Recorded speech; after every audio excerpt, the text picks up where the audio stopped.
guess what time it is? It's 11:11. This is supposed to be a good sign, right? All right, well, let's start. I am ready to talk to you about some astrology. Astrology only, please. No, just kidding. It's not astrology only. I'm taking off my shoe there.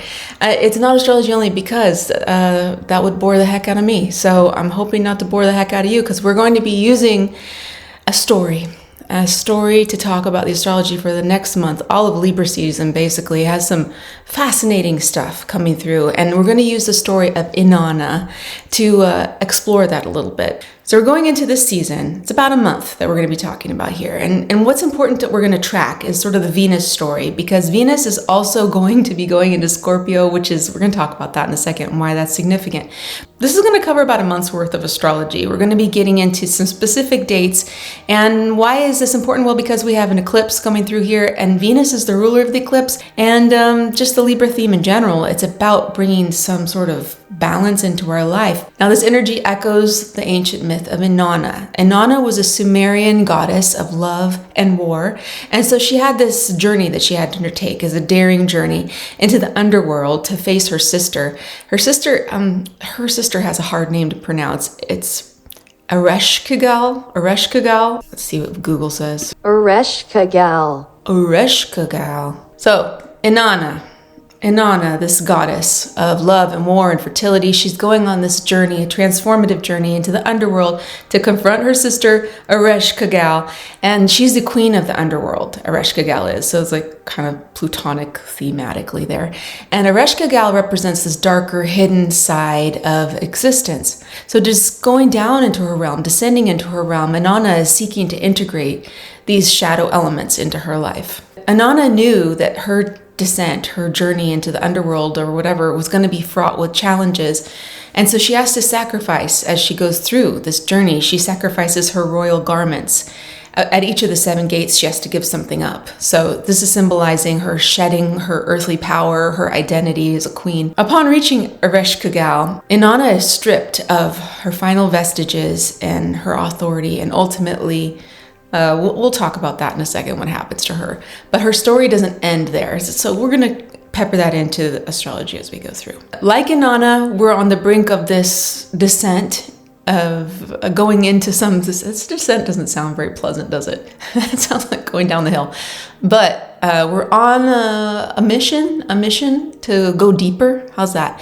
Like Inanna, we're on a mission to go deeper into a period of time where we need to shed some of our familiar comforts, confront the unknown, and eventually emerge transformed. That's the point. Like, what doesn't kill you makes you stronger. We're going to come out stronger on the other side with a little more transformation. Okay. On September 23rd, Venus entered Scorpio. Now, this is a particularly significant thing to note because Venus is going to be ruling the solar eclipse on October 2nd. And she's doing it from the depths of Scorpio. So what's the big deal about that? Dignity scheme, Venus in Scorpio, it's not the place that she has dignity. It's like being as far away from home as possible for Venus. And she's in detriment in Scorpio because she rules the opposite sign. The opposite sign of Scorpio is Taurus, of course. So far from home, not speaking the language, do not get it. What is going on in Scorpio? That's like the generic version of Venus. So when Venus is in her home signs, she is pure Venus. She can do her Venus Taurus style, and she can do her Venus Libra thing, and all is good. But when Venus is in Scorpio, she has to filter through her Venusness. That sounds kind of weird, but her Venus, it sounds super weird. Her Venus, I don't know, her Venusness, I'm gonna go with it. Just to filter her Venusness. Okay, whatever. She has to act out her stuff through the lens of Scorpio. Scorpio here invites us to explore deeper things, not the surface level at all, the deeper facets of love, connection. Now, Libra represents harmony and partnership, but Scorpio is about intimacy and power dynamics and emotional vulnerability. It's touchy stuff for Venus, right? Nothing surface level is invited to this party. It's all depth. When Venus is in Scorpio, it's about sensual, romantic experiences and dark beauty, but it's also about confronting themes of obsession and jealousy and transformation through relationships. Knowing that the journey is going to involve that is sort of good to know, I think, in advance. It could be uncomfortable emotionally at some point or another, or it could be really hot. I don't know, really sexy too. Venus and Scorpio can get to that point as well pretty nicely. Anyway, okay, I wanted to tell you about this new study. It was by Dr. Paul Eastwick from UC Davis. And this study was all about relationships. It reveals a lot of interesting information on what people think they want from relationships versus what they reveal to actually want in a relationship when they're in the relationship. Okay. See if I can make this make sense. So there were 35 things that people had to rank from like 1 to 35 based on how much they value that in a relationship. So it's stuff like physically attractive, do they have a good body, are they financially secure, are they trustworthy, are they loyal, are they funny, understanding, okay, all that stuff that you might want in a partner, right? So the biggest mismatch of the whole entire study between stated value, what people said they wanted, and what they actually revealed as the value for preference was for someone to be a good lover. That was number one. And stated preference, though, came in 12th. So for me, that's Venus and Scorpio. It's like hidden underneath the surface of what people actually don't really value in on paper, but value in real life. Contemplating that even a little bit, thinking about that, it kind of can flip your perspective on what does that even mean? Like, maybe somebody being trustworthy would be a lot more valuable. But if you think about it, that's what they said in this conversation, was that somebody who's a good lover is probably thoughtful and kind and considerate and lots of other things so that you can probably find attractive. So another one that I thought was interesting, which was low on stated preference, but it came in somewhere in the middle of those 35. Like it was in the 20s, I think, was smells good, the partner to smell good. People showed that came in actually 4th out of 35. Actually, they want a partner that smells good. So keep that in mind, I guess. So shedding the garments, just like Inanna, just like that study, it sheds a light on the truth. And Inanna had to strip away her garments to go through the gates into the underworld. So we too are going to be shedding some layers, starting to understand deeper things. Processing and shedding is not just about letting go of material possessions or identities, but it's about confronting ourselves and confronting the truth when it's in front of us. Emotional truths and desires that go beyond what we maybe even perceive. On September 26th, Mercury enters Libra, and this is kind of diplomatic energy. Mercury in Libra is about communications, but Mercury is also hanging out with Ketu, right? The South Node. They're going to combine during this time, and that creates some like foggy mental clarity, or it maybe makes you want to understand what you are ready to release. It could bring up some irrational fear, and doubt can come to the surface because Ketu brings spiritual lessons about what you need to release. It's time to let go of things that no longer serve you in your Libra area of life. So that's going to really depend on your chart, which house, whole sign house it rules.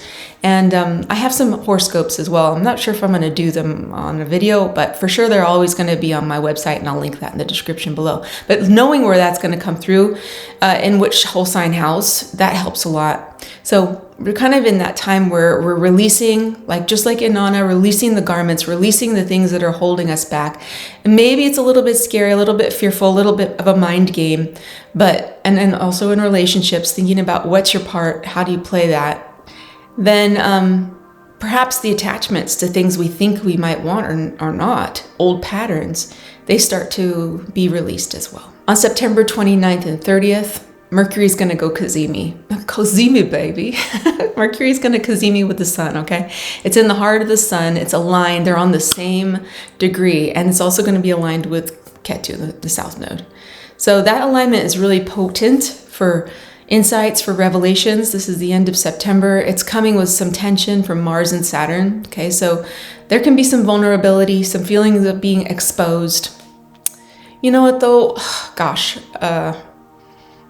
that's not really in the end anything to be afraid of, I think, because the more we're exposing ourselves in a certain way, not that kind of exposing ourselves. But you know what I mean, like exposing your reality, who you are authentically, the less power anything has over you. You have more power of your own volition. You're your own authority. Vulnerability and being exposed, it sucks at first, but it makes you stronger. And it has happened also in the story of Inanna. So when she's fully in the underworld, eventually she's standing before her sister and she's stripped of everything. She doesn't have anything left. She's vulnerable, she's raw.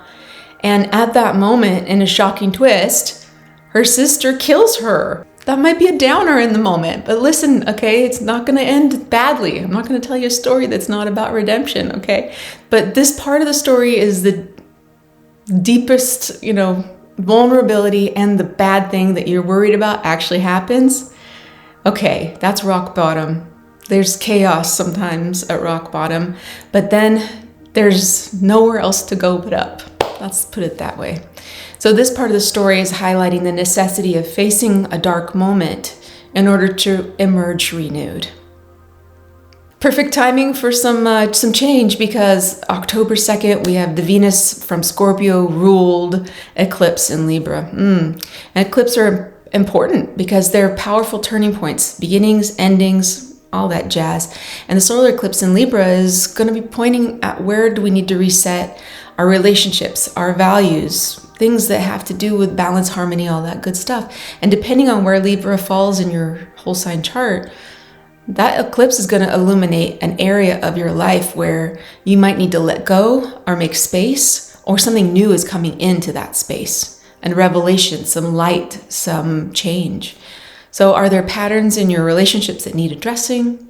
It's a perfect time to reflect on how you relate to others, but also what you may be needing from others to come into your life, the balance in those connections. The solar eclipse in Libra is inviting us, always an invitation, they're always inviting you to do something. They're so nice. The Libra invites you to reset your relationships and reevaluate values.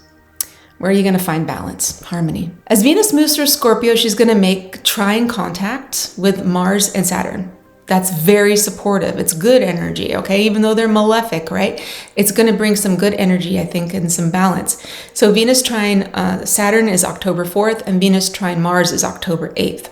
The harmonious trine to Saturn is going to bring stability and growth in relationships. So stabilized growth and expressions of love across actions. Saturn is the doer, right? It's not so much about words, but what are you going to do? It's a time for reinforcing trust and loyalty and embracing deeper emotional truths. Saturn is very deep. Then Venus is going to form a trine from Scorpio to Mars, the ruler of Scorpio. And that's passionate. It's passion, desire, a little bit of an unleashing of that. And it's kind of the opposite of the Saturn energy. So it's more like, okay, let's commit to something. And then once you're committed, there's some opening for some deep passion, something that's affection and creative and fueling, some romance, some pursuits there, some deeper intimacy. As we progress through the month, we have October 12th, where Pluto is going to station direct. This is important because it's going to amplify the intensity that we've been feeling and experiencing. Like, it isn't intense enough. It's going to be a little bit more intense there. And it's not just a passing phase, because we've been working through this transformative energy, and we're going to keep moving forward now until mid-November, where then it's going to be going forward for the rest of the time into the next period of time where we'll be in Pluto and Aquarius. The whole Pluto story, obviously, it's very reminiscent of this Ereshkigal gal and the story with Inanna. So basically, after Ereshkigal kills her sister Inanna, it doesn't end there, okay? So Inanna is raw, vulnerable, she's lost everything, basically, and she's killed. But her story doesn't end there, because she's resurrected. So this is basically a growth process, a transformation process. She went in as one thing and she came out as something else. That's a Pluto story in general. And facing her sister, Ereshkigal, has forced her to confront her own vulnerabilities and her limitations. Stories from Pluto, they force us. We aren't going to choose it. Nobody does. Nobody chooses a story with Pluto. It's like, you're on the phone? Okay, I don't think I'm going to pick up the phone. Pluto's going to find another way to call you. It's just, you can't get away from it. Pluto's stuff. But knowing about it in advance, also understanding that it's part of life, part of our desires that we don't understand that we actually have, is to change and to grow and not to stay static and stationary. Pluto slowly pushes us in the direction of change and metamorphosis. So by October 18th, Venus is going to be exiting Scorpio, entering Sagittarius, and that's going to bring a little bit of a lighter, more adaptable vibe to the Venus story in our life. Just like the story with Inanna, she's released from the underworld. She's free. She's come out. She's been resurrected. And now she has a lot of different opportunities because she's not just the goddess of love anymore. She's emerging as the queen of heaven and earth. And she's ready to embrace her new self and her new role. And where else is better to do that than in Sagittarius? It's like you're free to do a lot of things when you're there. It's a good place for Venus to be. One of the most important elements to explore during this period, this Libra season, whatever, is thinking about how can you embrace your vulnerability while seeking balance. Vulnerability and balance.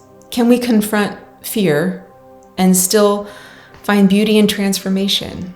And can we be in our darkest moments and emerge powerful on the other side? Being so much more in control of our own emotions, our own experience, and our own life in this world. The way we experience it is all we really have power over, That's the free will within the fate. There's a lot of potential to find strength throughout the journey. Let's put it that way.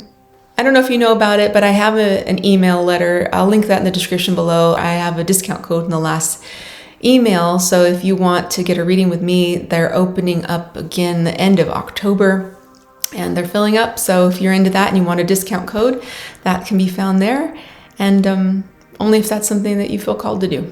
I like you just the way you are. Thank you for being here with me, and I'll talk to you next time.